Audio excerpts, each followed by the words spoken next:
Okay.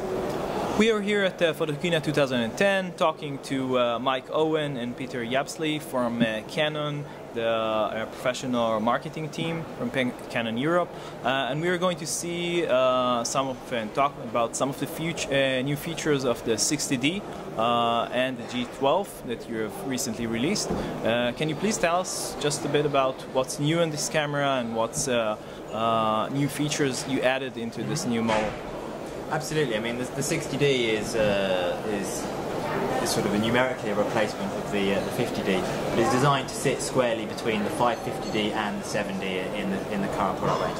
Now, the first thing that anybody who picks this up will notice is the fact that it has an articulated LCD screen, which is a first for Canon to include on an EOS. But it's no, whilst it's an articulated screen, we haven't limited the quality. So it's still the 1.014 of the 50K, DOS, 55, yeah. 550D.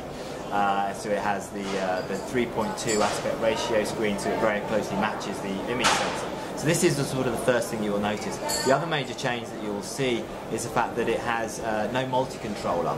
So the multi-controller has actually been integrated into the mode dial. So where we used to have a separate multi-directional controller, this is now integrated into the mode dial. So it's much easier to use without having to move the thumb back and forth.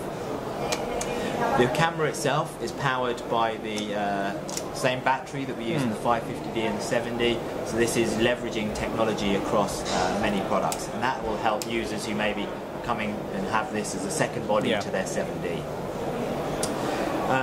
Some of the other features that you will see is the fact that for the first time on this sort of level of SLR we're using an SD card rather than a compact flash card, and that sort of caused a bit of confusion with some users.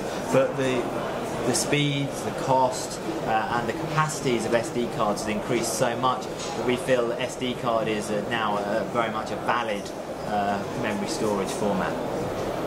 Other features that you will see is this uses the IFCL metering system that's similar to that found on the 7D, and that's very much a distinct upgrade from the system that was found on the 50D. Yeah. We're also using the integrated speedlight transmitter, which allows the user to, by popping up the internal flash, control external speed lights, and again that's a very good upgrade from the 50D.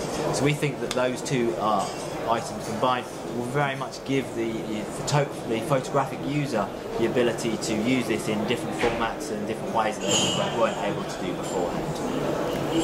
So all in all, we think that whilst the 60D has been repositioned within the Canon lineup, it still offers the photographer a vast array of photographic film and features that will allow them to take better pictures going forwards. Okay, can you say a few things about the G12 as well? Yeah, I mean the G12 is very much a replacement to the well-accepted and well-respected G11 product.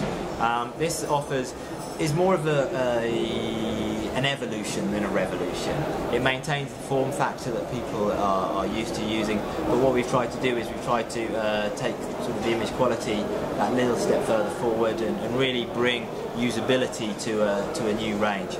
So as you can see, I mean, again, we have the articulated screen, which is again well respected. We've changed some of the dials and the controls on the top of the camera to make it easier to use and more accessible for the consumer. But at the end of the day, the key thing with this particular product is you're still going to get the high image quality that our users have expected from the G series products over the years. In a small form factor. In a small form factor, absolutely. Okay, thank you very much. No problem.